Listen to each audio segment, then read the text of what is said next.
بسم اللہ الرحمن الرحیم۔ السلام علیکم۔ کل کی ویڈیو میں آپ نے دیکھا تھا کہ کلائیو تیمور کے بارے میں کیا کہتا ہے۔ کلائیو اپنے تذکرے میں مزید لکھتا ہے، یہ دریا ان 4 دریاؤں میں سے ہے جو جنت سے نکلے ہیں، اور اس دریا سے سیراب ہونے والے علاقے کے بارے میں کہتا ہے، یہ ملک حسین، تابناک اور خوشباش ہے۔ دور افق کے پس منظر پر پہاڑوں کے سلسلے بلند ہوتے ہوئے تخت سلیمانی کی چوٹی تک پہنچ رہے ہیں۔ دامنِ کوثر کی پست و بلند پہاڑیاں ہری ہری گھاس سے ڈھکی ہوئی ہیں، اور ان کے درمیان صاف شفاف ٹھنڈے پانی کی ندیاں بہہ رہی ہیں۔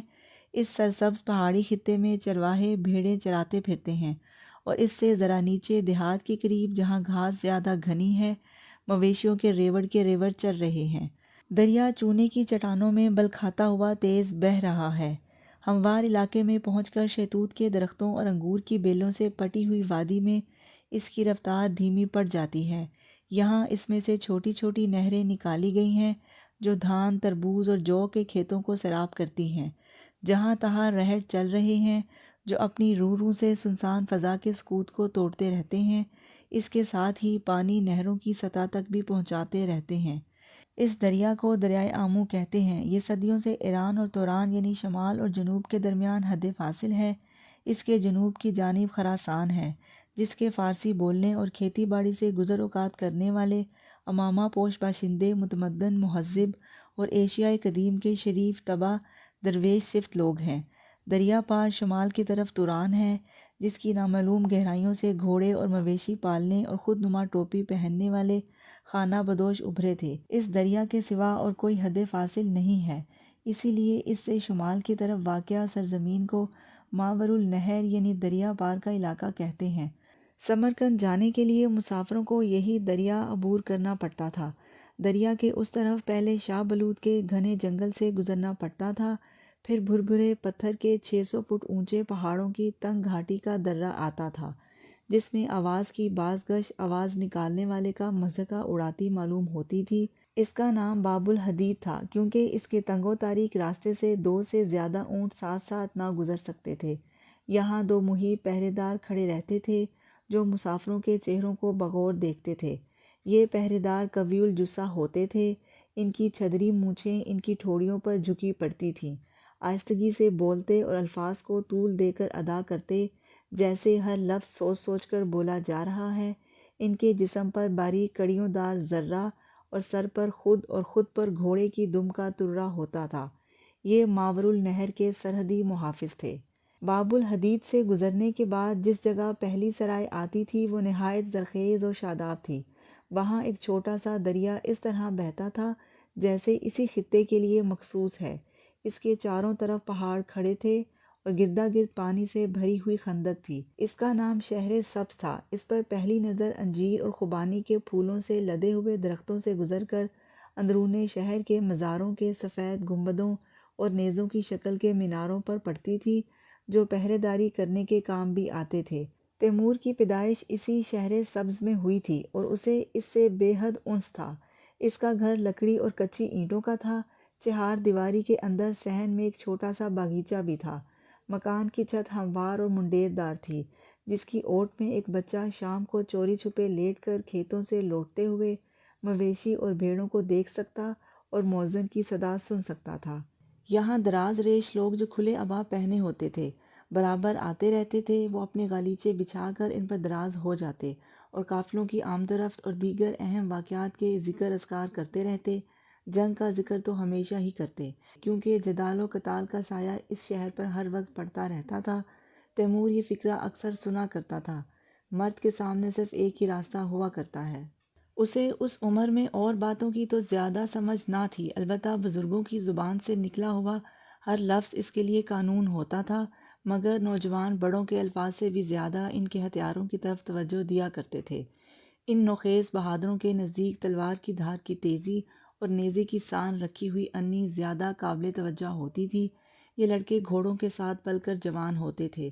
سمرقند کی سڑک کے کنارے چراگاہوں اور خیابانوں میں جہاں کہیں کھلی زمین نظر آ جاتی، شہ سواری کے مقابلے ہوتے، کبھی سوار سے سوار کا مقابلہ، کبھی گھوڑے کا گھوڑے سے مقابلہ، اور شہ سوار خالی ہاتھ نہیں بلکہ تیر کمان سے مسلح ہوتے اور ان سے چرند پرند کا شکار بھی کر لیتے۔ ان کا ایک قلعہ بھی ہوا کرتا تھا جو کسی چٹان کے آگے کو نکلے ہوئے حصے کے تلے ایک کشادہ سا غار ہوتا تھا۔ اس میں شکاروں کی یادگار چیزیں رکھا کرتے اور اسی کے گرد جنگ کھیلتے، کبھی حملہ، کبھی دفاع اور کبھی محاصرہ۔ جب ان کے گھوڑے چرتے اور کتے سوتے ہوتے وہ اس کھیل میں محو ہو جاتے۔ تیمور ہمیشہ سردار بنتا تھا۔ یوں تو اس کی فوج 3-4 ساتھیوں پر ہی مشتمل ہوتی، مگر ہوتی تھی فوج ہی، اور شغل بھی وہی ہوتا تھا جو فوجوں کا ہوا کرتا تھا۔ تیمور یہ کھیل بڑی سنجیدگی سے کھیلا کرتا تھا اور اس کی کسی بات کو کبھی ہنسی مذاق نہ سمجھتا تھا۔ اس کے گھوڑے تو اتنے اچھے نہ ہوتے جتنے اس کے ساتھیوں کے ہوتے تھے، مگر شہ سواری میں سب سے بڑھ چڑھ کر رہتا۔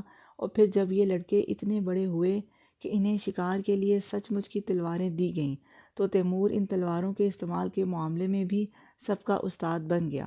اس کی سنجیدگی کا باعث شاید اس کی تقریباً تنہا زندگی ہو۔ ماں کا انتقال بچپن ہی میں ہو گیا تھا۔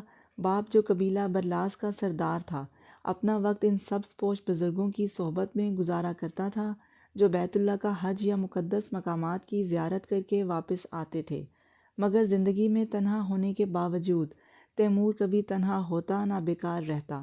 اس کے گھوڑے، باز اور کتے اس کے ہمجولی تھے اور وہ ان کو ساتھ لیے ہوئے ہر وقت سیر و شکار میں مشغول رہتا تھا۔ یہ سب کچھ تو تھا مگر امارت نہ تھی۔ گھر میں صرف 2 نوکر تھے اور گھوڑے اتنے بھی نہ تھے کہ ان سے آدھا استبل ہی بھر جاتا۔ اس کا باپ اپنے قبیلے کے سرداروں میں شمار ہوتا تھا مگر صاحب حکومت نہ تھا۔ وہ صاحب سیف تو تھا مگر غریب تھا۔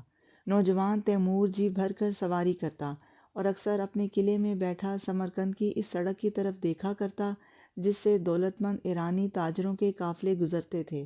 ان کی نقاب پوش عورتیں جن کے گرد محافظوں کا حلقہ ہوتا تھا تاتاری عورتوں سے بہت مختلف ہوتی تھیں جو بے پردہ بے نقاب رہتی تھیں۔ اس عظیم شاہراہ پر چھریرے بدن کے عرب سوداگر جو اپنے گھوڑوں کی باگیں تھامے پیدل چلتے نظر آتے تھے۔ غلاموں کے قافلے بھی زردی مائل دھول اڑاتے ہوئے گزرا کرتے تھے اور اس راہ میں ان گداگروں کی بھی کمی نہ تھی جو ایک ہاتھ میں عصا اور دوسرے میں کشکول لیے شہر شہر بھیک مانگتے پھرتے تھے۔ اسی طرح کبھی کبھی کوئی یہودی بھی اپنے خچر پر سوار گزر جاتا یا کوئی ہندو بیوپاری اس دور دراز دیس میں افغان ڈاکوؤں کا رونا روتا ہوا آ نکلتا۔ شام کو جب قافلے سرائے میں پہنچتے تو خیمے نصب کر چکنے کے بعد الاؤ اور چولہے سلگا لیے جاتے۔ غروب آفتاب کا وقت انسانوں کی آوازیں، اونٹوں، خچروں اور گھوڑوں کی ہنہناہٹ، کہیں کہیں پس نقاب نکرئی قہقہے اور آسمان کی طرف اٹھتا ہوا دھواں، سب مل کر ایک عجیب سا منظر اور ایک انوکھی سی فضا پیدا کر دیتے۔ تیمور 2 زانوں بیٹھ کر قافلے والوں کی داستانیں اور مختلف اشیاء کی گھٹتی بڑھتی قیمتوں پر ان کے تبصرے سنتا اور اسے سمرقند میں بیٹھے بیٹھے دنیا بھر کی خبریں معلوم ہو جاتی۔ جب اس کا باپ اسے قافلے والوں کے پاس بیٹھنے پر برا بھلا کہتا تو وہ سوکھا سا منہ بنا کر کہہ دیتا، مرد کے سامنے صرف ایک راستہ ہوا کرتا ہے۔ تیمور کی زندگی جن نشیب و فراز سے گزرتی ہوئی آگے بڑھتی رہی، اس کے بارے میں جاننے کے لیے میرے چینل کو سبسکرائب کریں اور ویڈیوز کو دیکھتے رہیں۔ شکریہ۔ میری دعا ہے کہ اللہ آپ کو آسانیاں عطا فرمائے اور آسانیاں تقسیم کرنے کا شرف عطا فرمائے۔